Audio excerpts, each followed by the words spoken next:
Hello student, welcome to growth academy Guruji. आज हम लोग एनवीएचएम 2025 से हमारे पास एक क्वेश्चन यहाँ पे पूछा गया है जो कि लीनियर अलजेब्रा से है। ठीक है ना। क्वेश्चन बहुत बेहद आसान क्वेश्चन पूछा गया है। क्वेश्चन की अगर डिफिकल्टी की बात किया जाए तो हम इसे शायद इजी मोड पर बोलेंगे। ठीक है ना। तो क्वेश्चन थोड़ा लेंथी है, लेकिन फिर भी अगर इसे आप थोड़ा सा अगर समझते हैं लीनियर अलजेब्रा के बारे में, आप इसको आसानी से सॉल्व कर सकते हैं। ठीक है ना। क्वेश्चन क्या कह रहा है, इसको एक बार समझते हैं। कह रहा है कि find the number of 2x2 real invertible matrices whose entries are 1 2 3 4 allowing repetition of these numbers are different entries। ठीक है ना। क्या कह रहा है कि आपके पास 2x2 के एक क्या है, फाइंड करना है रियल मैट्रिसेस। ठीक है ना। जो कि रियल इन्वर्टिबल मैट्रिसेस होनी चाहिए। यहाँ पे कह रहा है कि 2x2 की आपके पास क्या होनी चाहिए, मैट्रिक्स आपको फाइंड करना है जो कि कैसे होनी चाहिए, रियल इन्वर्टिबल मैट्रिसेस होनी चाहिए। और उसकी एंट्री जो होगी वो एंट्री कैसी होगी, 1 2 3 एंड 4 होगी। ठीक है। अब यहाँ पर एक कंडीशन और बोल रहा है कि जो ये एंट्रीज है आपकी, ये आपकी एंट्रीज कैसे है, अलाउ कर रहा है कि इसका आप रिपीट कर सकते हैं। ठीक है ना। तो आपको फाइंड करना है कि टोटल नंबर ऑफ कितने 2x2 के हमारे पास रियल इन्वर्टिबल मैट्रिसेस यहाँ पर मिल सकती है। ठीक है। तो ठीक है, तो क्या करते हैं, सबसे पहले क्वेश्चन को सॉल्व करते हैं। क्वेश्चन में जो हमारे पास सबसे पहली बात है कि ये है कि सबसे पहले हमें क्या चाहिए, एक 2x2 की हमारे पास रियल एंट्रीज वाली मैट्रिक्स चाहिए। ठीक है ना। तो इसके लिए हम लोग क्या करेंगे, यहाँ पर एक मैट्रिक्स देखिए हम बनाते हैं, जैसे ए मैट्रिक्स बनाते हैं। और इसकी जो एंट्रीज होगी वो क्या होगी, A11 A12 A21 and A22। Right, ये हमारे पास क्या है, एक 2x2 की मैट्रिक्स है। ठीक है। अब ये मैट्रिक्स कैसी होनी चाहिए, इन्वर्टिबल मैट्रिक्स होनी चाहिए। सिंपल। अगर इन्वर्टिबल मैट्रिक्स बोल रहा है तो इसका मतलब क्या है कि डिटरमिनेंट ऑफ ए जो है वो हमारा क्या होना चाहिए, नॉन जीरो होना चाहिए। मतलब A11 A22 का product and minus A12 and A21, इन दोनों का अगर हम सॉल्व किया जाए तो यहाँ से वैल्यू मेरे पास क्या आनी चाहिए, जीरो नहीं आनी चाहिए। ठीक है ना। तो जिसे हम लोग क्या बोलते हैं, इन्वर्टिबल मैट्रिक्स बोलते हैं। अब बात यहाँ पे कह रहा है कि जो हमारे पास 2x2 की मैट्रिक्स है, इसकी एंट्रीज क्या होगी, इसकी एंट्रीज हमारे पास दिया है 1 2 3 एंड 4। यही एंट्रीज हमारे पास है। अब A11 के स्थान पे यही चार वैल्यू हमको रखना है, A12 के स्थान पर भी ये चार वैल्यू रखना है, A21 के स्थान पे चार वैल्यू एंड A22 के स्थान पर भी सेम ही चार वैल्यू हमें रखनी है। ठीक है ना। और यहाँ पे बोला है कि रिपीटिशन है, आप इन सभी एंट्रीज का क्या कर सकते हैं, रिपीट कर सकते हैं। कहने मतलब 1 1 1 1 सभी में एंट्रीज आप रख सकते हैं, कोई दिक्कत है नहीं। ठीक है ना। अब सबसे पहले देखिए, अगर हम फर्स्ट चॉइस देखा जाए तो फर्स्ट चॉइस हमारे पास जो है एंट्रीज भरने की, वो कितनी चॉइस है, 4 चॉइसेस है। तो अब यहाँ पे हम लोग सबसे पहले क्या करेंगे, हम लोग यहाँ पे क्या करते हैं, सबसे पहले टोटल नंबर ऑफ पॉसिबल जो भी हमारे पास 2x2 मैट्रिक्स बन सकती है उसको समझ लेते हैं। ठीक है ना। तो यहाँ पे देखिए, सबसे पहले हम लोग देखेंगे कि total number of matrix of 2x2, ठीक ना, मैट्रिसेस। यहाँ पे हम लोग क्या करते हैं, सबसे पहले पता कर लेते हैं कि टोटल मैट्रिक्स हमारे पास कितने हो गए 2x2 ऑर्डर का। ठीक है ना। तो इसके लिए हम लोग क्या करेंगे, यहाँ पे देखिए आपको सिंपल से बोला गया सारी एंट्रीज आपकी 1 2 3 एंड 4 ही होगी। तो इसका मतलब यहाँ पे जो चॉइस होगी हमारे पास, टोटल चॉइस कितनी हो जाएगी, फर्स्ट एंट्रीज के लिए कितनी चॉइस है हमारे पास, 4 चॉइस है, यहाँ पे लिख लेते हैं 4। सेकेंड एंट्रीज के लिए कितनी चॉइस है हमारे पास, 4 चॉइस है, यहाँ पे 4। और थर्ड एंड फोर्थ की भी सेम हमारे पास यही होगी। तो ओवरऑल देखा जाए तो 4 की पावर 4 होगी, जिसकी वैल्यू क्या होती है, 256 होती है। मतलब हमारे पास 2x2 की जो इन सभी एंट्रीज से बनेगी मैट्रिक्स, वो टोटल मैट्रिक्स कितनी होगी हमारे पास, 256 मैट्रिक्स होगी। टोटल मैट्रिक्स कितनी होगी ऑफ 2x2, आपके पास टोटल कितनी होगी, 256 मैट्रिक्स यहाँ पे आपके पास होगी। क्लियर। तो इसमें कोई दिक्कत नहीं, हम लोग सबसे पहले क्या करें, कितने टोटल ऑफ मैट्रिक्स है हमारे पास, इतने उसको हम लोग अच्छे से समझ लिए हैं कि इतनी मैट्रिक्स हमारे पास 2x2 की मिलेगी जिसकी एंट्रीज 1 2 3 एंड 4 होगी। ठीक है ना। अब बात हमें क्या करनी है, हमको क्या करेंगे यहाँ पे, हमको इन्वर्टेबल मैट्रिक्स के बारे में पता करना है। तो हम लोग क्या करते हैं, सबसे पहले नॉन इन्वर्टेबल मैट्रिक्स फाइंड कर लेते हैं। नॉन इन्वर्टेबल मैट्रिक्स करने का मतलब है कि सिंगुलर मैट्रिक्स हम लोग सबसे पहले देख लेते हैं कि हमारे पास 2x2 की इन एंट्रीज की कितनी नॉन सिंगुलर मैट्रिक्सेस, सॉरी कितनी सिंगुलर मैट्रिक्सेस हमारे पास यहाँ पर मिलेगी। ठीक है ना। तो हमारे पास सबसे पहला काम अब होना चाहिए कि इन सभी मैट्रिक्स से सिंगुलर मैट्रिक्स हमारे पास कौन कौन सी है उनको फाइंड करना। ठीक है ना। यहाँ पे हम लोग लिख लेते हैं फॉर सिंगुलर मैट्रिक्स। हम लोग सबसे पहले अब सिंगुलर मैट्रिक्स को फाइंड करेंगे, सिंगुलर मैट्रिक्स। ठीक है ना। तो ये हुआ मेरे पास सिंगुलर मैट्रिक्स। ठीक है, कोई बात नहीं। अब देखिए सिंगुलर मैट्रिक्स कब होगा, जब आपके पास ये A11 इंटू A1, अच्छा इसको थोड़ा सा जो बार बार ऐसे लिख रहे हैं, इस मैट्रिक्स को एक नया नाम दे देते हैं जिससे हमारे लिए आसान हो जाए। ए मैट्रिक्स को हम लोग नाम दे देते हैं ABCD। ठीक ना। सेम मैट्रिक्स है, 2x2 का सेम मैट्रिक्स है। इसको सिंगुलर के लिए हम लोग को देखना है। तो सिंगुलर कैसे देखते हैं कि A का डिटरमिनेंट क्या होना चाहिए, इक्वल टू 0 आएगा, तब आपके पास ये कैसा होगा, सिंगुलर मैट्रिक्स बनेगा। कहने का मतलब है कि AD माइनस BC करने पर आपको क्या आना चाहिए, 0 आना चाहिए। तो ये आपका क्या बनाएगा, सिंगुलर मैट्रिक्स बनाएगा। क्लियर।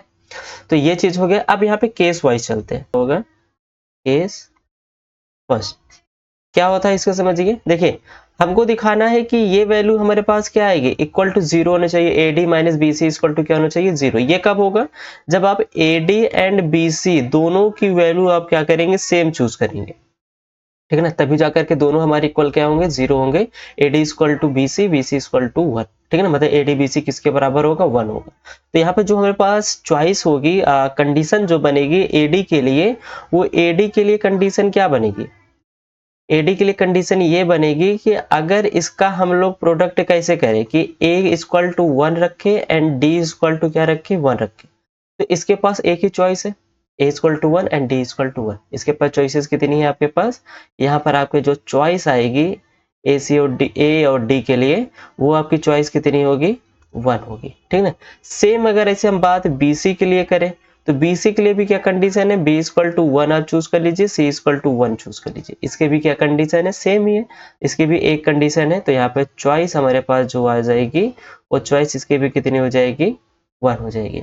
अब AD माइनस BC के लिए जो चॉइस होगी, वो टोटल कितनी चॉइस होगी, टोटल चॉइस यहाँ पर हम लोग कर लेते हैं। टोटल चॉइस हमारे पास क्या आ जाएगी, 1 इंटू 1 करने पर 1 आ जाएगी। ठीक है, कोई दिक्कत नहीं है। हम लोग क्या किए हैं कि AD इक्वल टू BC करेंगे, तभी जाकर के वैल्यू हमारे पास क्या आएगी, इक्वल टू 0 आएगी। इसके लिए AD एंड BC को दोनों को हम लोग 1 के इक्वल रखे हैं, जिससे हमारे पास यहाँ पर सिंगुलरिटी की बात हो सके। ठीक है, सिंगुलर यहाँ पे बात हो सके। सेकंड कंडीशन देखी जाए, तो सेकंड कंडीशन में यहाँ पे देखिए केस सेकंड में क्या कहता है कि AD इक्वल टू हमको BC ये भी फिर से करना है। तो यहाँ से हमारे पास क्या आएगा, AD इक्वल टू BC तब होगा जब ये इक्वल टू क्या कर दे, इसको 2 कर दे। ठीक ना, हम लोग क्या कर रहे हैं, इसका प्रोडक्ट और इसका प्रोडक्ट कर रहे हैं। तो हमारा ये इक्वल टू 0 कब आएगा, जब AD और BC दोनों आपस में कैसे होंगे, सेम होंगे, तभी जाकर ये दोनों हमारे सेम इक्वल रहेंगे। तो इसलिए AD और BC को हम लोग क्या कर रहे हैं, 1 इक्वल टू 2 कर रहे हैं। सिंपल सी बात है कि आपको यहाँ पे 1, यहाँ 1, यहाँ पे 2, यहाँ पे 2 ऐसे करेंगे, तब यहाँ पर आपके क्या आ जाएगा, 2 माइनस 2 आ जाएगा, इक्वल टू क्या हो जाएगा, 0 हो जाएगा, जिससे आपका यहाँ पर सिंगुलर आराम से बन सकता है।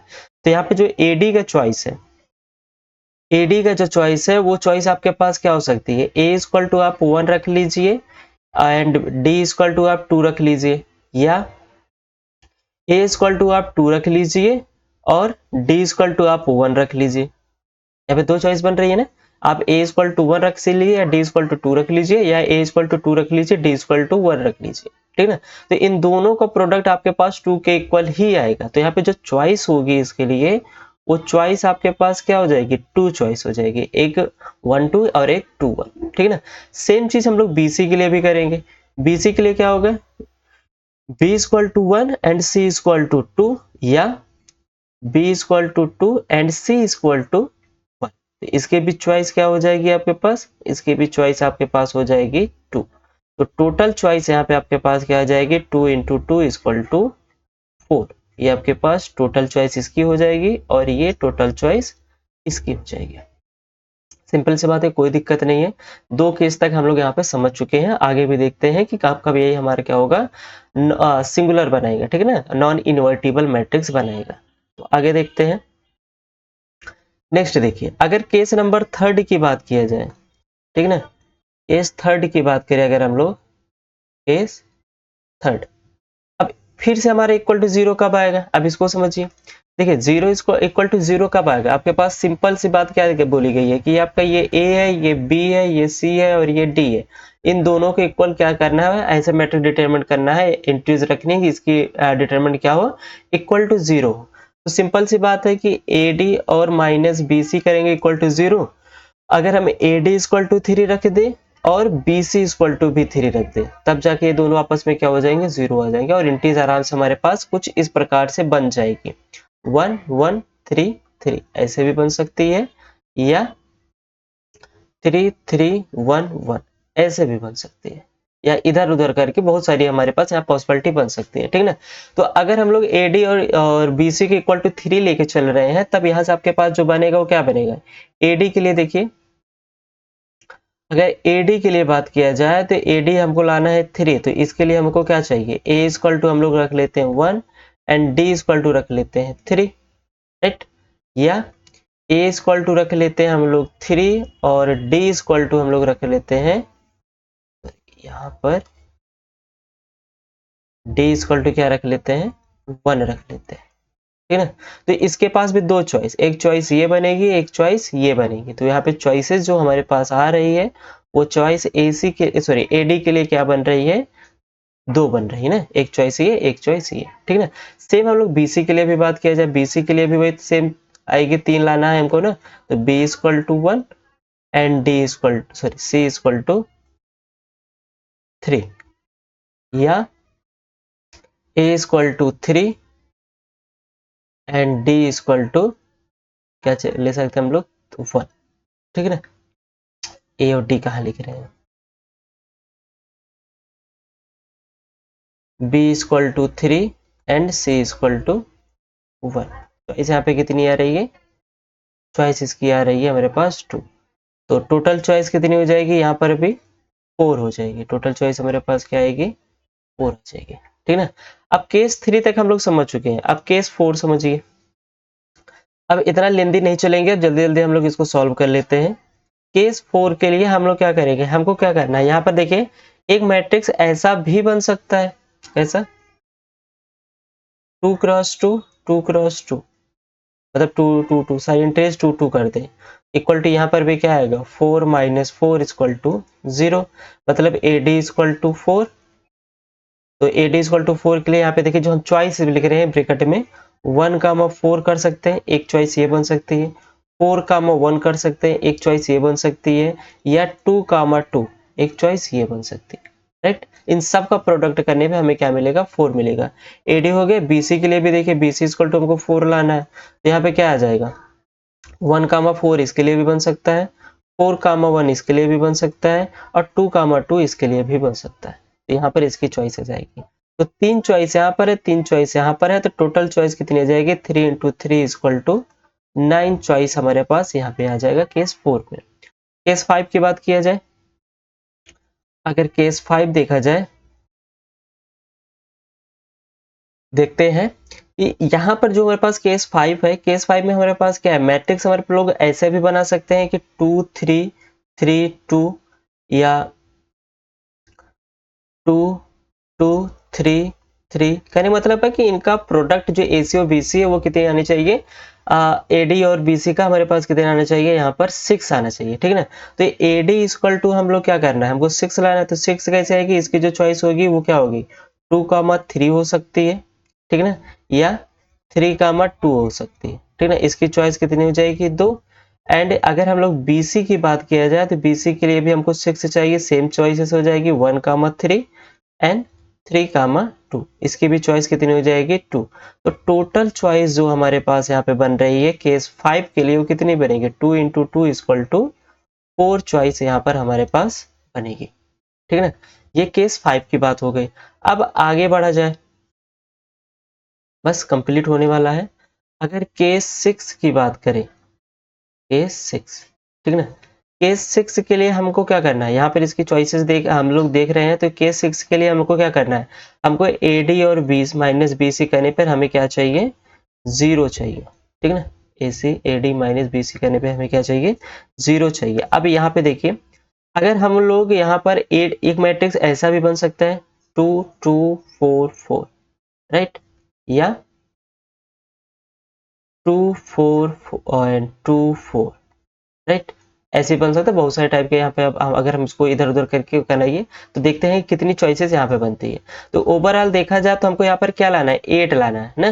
सीधे से दिख रहा है कि इनका हमको क्या लाना है, AD और BC को 8 लाना है। तो AD इक्वल टू 8 लाने के लिए आपके पास यहाँ पे देखिए चॉइस क्या क्या हो सकती है। अब देखिए हमें उन दो नंबर लेना है जिसका प्रोडक्ट हमारे पास हो सके। तो 2, 4 एंड 4, 2, और कोई हमारे पास यहाँ पर जो एंट्रीज है उस एंट्री से 8 हम लोग नहीं बना सकते। BC के लिए देखा जाए, BC को भी हमको 8 ही लाना है। तो यहाँ पर अभी 2, 4 एंड 4, 2। तो टोटल चॉइस यहाँ पे कितनी आ जाएगी, 2 इंटू 2 इक्वल टू 4। यहाँ पे इसकी भी चॉइस कितनी हो गई, 4 हो गई। केस 6 हो गया। केस 7 देखिए, केस 7 में हमें क्या करना है, यहाँ पर इसकी वैल्यू अब हमें सोचना है कि यहाँ पर अब हमारे पास क्या आएगा। देखिए अब अगर हम लोग मैट्रिक्स बनाना चाहें तो मैट्रिक्स ऐसे भी बन सकती है 3 3 3 3, राइट, मतलब 9 वाली मैट्रिक्स यहाँ पर हमारे पास बन सकती है जिनका प्रोडक्ट 9 आया है, ठीक है ना। तो यहाँ पर AD इक्वल टू हमें क्या लाना है, 9। तो 9 कैसे आ सकता है, 9 आ सकता है 3, 3 के लिए, ठीक है ना। इसका प्रोडक्ट अगर हम लोग किया जाएगा तो यहाँ पर इसका वैल्यू क्या आ जाएगी, 9 आ जाएगी। सेम ऐसे BC के लिए अगर हम लोग देखा जाए तो 9 चाहिए। तो इसके लिए भी कितना हमारे पास बन जाएगा, 3, 3, ठीक है ना। इसकी भी चॉइस आपके पास कितनी हो जाएगी, तो यहाँ पे चॉइस कितनी हो जाएगी, 1, यहाँ पे चॉइस कितनी हो जाएगी, 1। तो टोटल जो चॉइस होगी वो कितनी होगी, 1 इंटू 1 इक्वल करके 1 आ जाएगी। ये आपके पास टोटल चॉइस बन जाएगी। ये होगा केस 7। केस 8 पर चलते हैं। अब यहाँ पर देखिए दो केस और बचे हैं। इन दो केस में हमारे पास यहाँ पर इसका आंसर मिल जाएगा। केस 2 देखिए, सॉरी केस 8 देखिए। केस 8 में हमको ऐसी मैट्रिक्स चाहिए जिसका वैल्यू हमारे पास क्या है, 12 है। देखिए 3 4 3 4 ऐसी मैट्रिक्स बना सकते हैं, या 3 3 4 4 ऐसे भी मैट्रिक्स बना सकते हैं, राइट, मैट्रिक्स बना सकते हैं हम लोग। तो यहाँ पर हमको क्या चाहिए, AD इक्वल टू 12 चाहिए। तो 12 कैसे मिलेगा आपको, 12 मिलेगा 3, 4 करके एंड 4, 3 करके, ठीक ना। और कोई मिल सकता है, नहीं मिल सकता। तो BC इक्वल टू 12 चाहिए। तो 12 के लिए भी क्या बनेगा आपके पास, 3, 4 एंड 4, 3। इसकी भी चॉइस 2 है और इसकी भी चॉइस 2 है। तो टोटल जो चॉइस आपके पास बनेगी वो क्या बनेगी, इसके लिए केस 8 के लिए 4 बन जाएगी, ठीक है। अब यहाँ पर केस 4 इसके लिए ये हो गया। अब लास्ट जो हमारे पास केस है, केस 9, ठीक है ना। केस 9 के लिए हम लोग यहाँ पे क्या करेंगे, केस 9 के लिए अब हमको देखिए बचा तो सारी चीजें नंबर हम लोग देख यूज कर सके हैं। अब एक चीज और बचा है इस टाइप का, 4x4 टाइप का, जिसका हमारे पास AD और BC क्या आना चाहिए, 16 आना चाहिए। तो 16 कैसे आएगा, 4, 4 करके, राइट, एंड BC भी कैसे आएगा आपके पास 16, 4, 4 करके। तो इसकी चॉइस कितनी होगी, 1, और इसकी चॉइस कितनी होगी, 1। तो टोटल जो चॉइस होगी आपके पास 1x1 के लिए वो हो जाएगी 1, ठीक है ना। ये आपके पास टोटल चॉइस हो गया। अब जितने ये सारी चॉइस हमारे पास कितनी है, सिंगुलर के लिए, ठीक है ना। तो टोटल 9 केस थे हमारे पास, 9 केस यहाँ पर हो चुके हैं। अब हमें बात करनी है सिंगुलरिटी, मतलब सिंगुलर कितने हमारे पास यहाँ पर सिंगुलर जो मैट्रिक्स बने हैं वो कितने बने हैं, ठीक है ना। तो यहाँ पे सिंगुलर के लिए देखिए, और सिंगुलर तो टोटल काउंट कर लेते हैं कि टोटल मेरे पास कितने बने। देखिए अगर हम लोग फर्स्ट में आ जाए तो केस फर्स्ट में 1 एंड यहाँ पर सेकंड में 4 बने चॉइस, ठीक है ना। तो यहाँ पर मेरे पास 1 + 4। बाकी जिसमें देखे जाए तो यहाँ पे 4 9 4, यहाँ पर 4 + 9 + 4 प्लस बाकी सभी में हमारे पास कितने हैं, यहाँ पर 4 1 4 1, ठीक ना। 4 1 + 4 1, ठीक है। तो इतनी चॉइस हमारे पास यहाँ पर मिल चुकी है। टोटल कितने हो गए, 2 2 4 2 6 2 8 1 9, ठीक है। अब इनको जोड़ लेते हैं हम लोग, ठीक है। 4 1 5 5 4 9 9 9 18 18 4 22 22 4 26 26 1 27 1 28 28 4 32। तो सिंगुलर हमारे पास जो मैट्रिक्स बनेगा 2x2 का इस 1 2 3 4 एंट्रीज के लिए वो टोटल कितने मैट्रिक्स बनेंगे हमारे पास 32। अब कुल हमारे पास जो मैट्रिक्स है टोटल कितने हैं 256 है। 256 में से हमको सिंगुलर को माइनस कर देंगे तो हमारे पास क्या बचेगा invertible matrix non singular matrix बचेगा आपके पास। तो यहाँ पर देखिए फॉर इन्वर्टेबल मैट्रिक्स और इन्वर्टेबल मैट्रिक्स कितने हो जाएंगे 256 हमारे पास है टोटल, जिसमें से सिंगुलर हमारे पास कितने हैं 32। यहाँ पे इसको सब्ट्रैक्ट कर देंगे, यहाँ पे कितना आएगा 4 और यहाँ पे हम लोग क्या करेंगे 5 में से 2 और 2, ठीक है। टोटल हमारे पास कितने आ जाएंगे 24 मैट्रिक्स 224 मैट्रिक्स ऐसे होंगे जो कि हमारे पास क्या बनाएंगे 2x2 का इन्वर्टेबल मैट्रिक्स बनाएगा, ठीक है ना। तो आई होप आप सब लोग लेक्चर को एंजॉय किए होंगे, समझ में आया होगा। थोड़ा सा लेंथी था लेकिन फिर भी कंसेप्चुअल था कि आप लोग इसको आराम से कॉन्सेप्ट के हिसाब से इसको समझ सके, ठीक है ना। तो मिलते हैं नेक्स्ट लेक्चर में, तब तक के लिए बाय बाय।